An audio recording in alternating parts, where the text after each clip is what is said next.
السلام علیکم سامعین، welcome to my channel voice of Mona. ہماری آج کی سٹوری کا نام ہے پچھتاوا۔ ماریا کی شادی ظفر سے ہوئی۔ شادی کا 1 سال تو بہت اچھا گزرا، پھر ظفر سعودیہ چلا گیا۔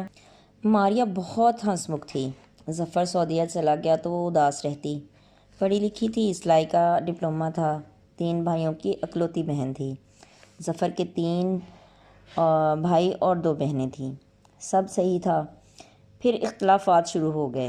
ہوا کچھ یوں کہ ظفر 1-2 سال کے بعد کچھ مہینوں کے لیے آتا تھا۔ ماریا اس کے آنے پر خوش ہو جاتی اور جب وہ جانے لگتا تو اداس۔ پھر اللہ نے ماریا کو 2 بیٹیاں عطا کر دیں۔ اس کی فیملی کو بیٹا چاہیے تھا۔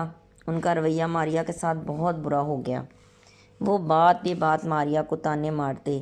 ماریا بہت پریشان رہتی۔ اس کے میکے والے کافی ساتھ دیتے تھے۔ ماریا پھر امید سے تھی۔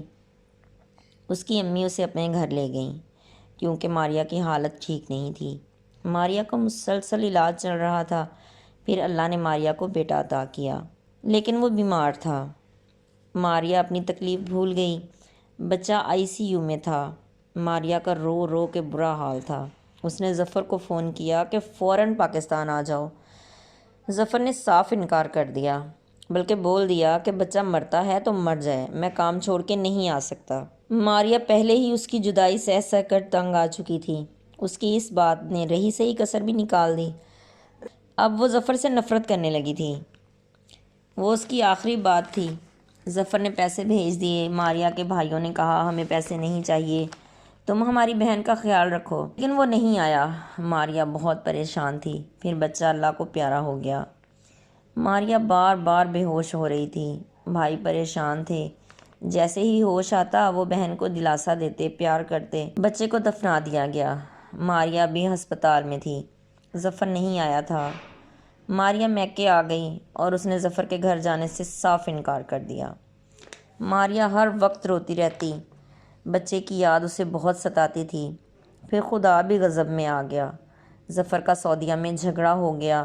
وہ وہاں جیل میں بند ہو گیا۔ اس نے بڑی مشکل سے وہاں سے جان چھڑائی، پاکستان واپس آ گیا۔ اب وہ واپس سعودیہ نہیں جا سکتا تھا۔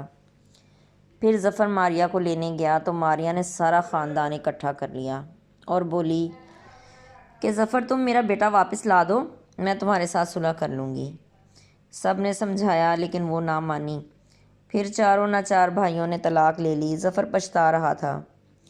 ماریا کا رونا اس کو تباہ کر گیا تھا۔ ماریا نے اپنی بچیاں پال رہی تھی، وہ اس بچے کو نہیں بھول پائی تھی اور لگتا ہے وہ بھولے گی بھی نہیں۔ عورت کا دل بہت نازک ہوتا ہے، مرد اپنی لاپرواہی سے اسے توڑ دیتا ہے۔ اصل میں وہ اپنا گھر توڑ رہا ہوتا ہے، عورت کو نہیں۔ دل گھر ہوتا ہے، جن لوگوں سے عورت پیار کرتی ہے وہ سب اس گھر کے مکین ہوتے ہیں۔ ایک ایک کر کے سب سے نفرت ہونے لگتی ہے اور پھر واپسی ناممکن ہو جاتی ہے۔ چاہتے نہ چاہتے پھر وہ دوبارہ وہ کسی کا مقام نہیں بن پاتا۔ جیتے رہیے، خوش رہیے۔ ملتے ہیں اگلی کہانی کے ساتھ۔